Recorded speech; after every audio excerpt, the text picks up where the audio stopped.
Laban na, panibagong araw, panibagong tuklas. Nag-iisip ka ba na magandang ipangregalo kay Bunso? Malapit na kasi ang birthday niya. At dahil mahal na mahal mo nga si Bunso, gusto mo siyang maging masaya. Huwag ka na mahirapan dahil meron kaming good news sa inyo. Natuklasan namin ang isang tindahan na panigurado pasok sa budget mo. Mura na, may mga freebies pa. Mga lods, muli nga kaming bumiyahe dito sa masayang lungsod ng Gapan. Shoutout po sa lahat ng batang Gapan, lalo na kay Mayor Joy. Usap-usapan niya ang isang tindahan dito ng mga laruan. Talaga nga namang dinadayo pa dahil may discount kapag pick up. Pero kung hindi nyo talaga kayang makapunta rito, no problem dahil nagdi-deliver sila sa ang panig-ban ng bansa. Welcome to Patotoy! Laban na!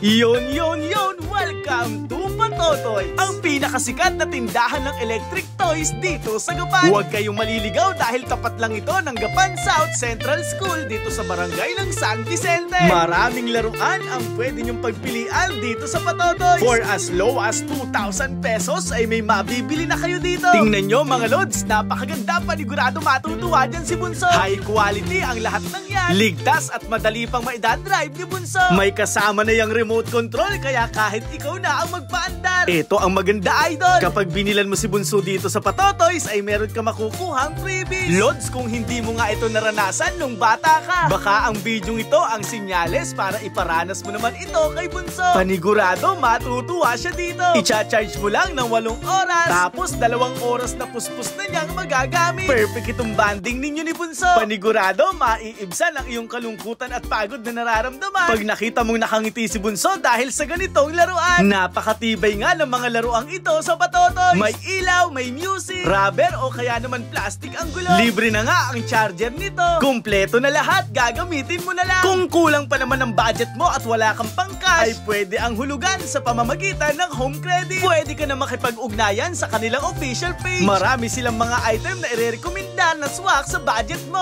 O kaya naman pumunta ka ng personal dito sa kanilang pwesto para mas makapamili ka ng bagay kay Bunso. Nga pala, meron pa silang isang pwesto dito sa Gapan. Doon nga yun, sa bandang plaza, malapit sa 7-Eleven sa barangay San Lorenzo. Ang magandang bagay pag dito ka bumili sa Patotoys, pagka nagkaroon ng diferensya ay sila din ang gagawa. Napakadali pa nilang kausap. Magaan lang ang transaksyon dahil gusto rin nila maging masaya ang bunso nyo. Hay, kung bata pa lang talaga kami ng mga sisiw, gusto rin namin magkaroon ng ganitong laruan. Gusto rin namin maranasan kung gaano kasaya. Kaya kayo mga lods, iparanas nyo na kay Bunso dahil hindi na natin maibabalik ang panahon. Punta na kayo dito sa Patotoys. Bukas sila dito araw-araw mula alas 8 ng umaga hanggang alas 8 ng gabi. Ito pong muli ang Team Laban na walang ibang hangarin kundi maipakilala ang mga hanap buhay ng ating mga kababayan. Katulad ng palagi naming sinasabi, suportahan at tangkilikin natin ang ating kababayang Novo Ecijano. Maraming salamat sa pagsama hanggang sa muli. Paalam, ingat, and God bless. Laban na!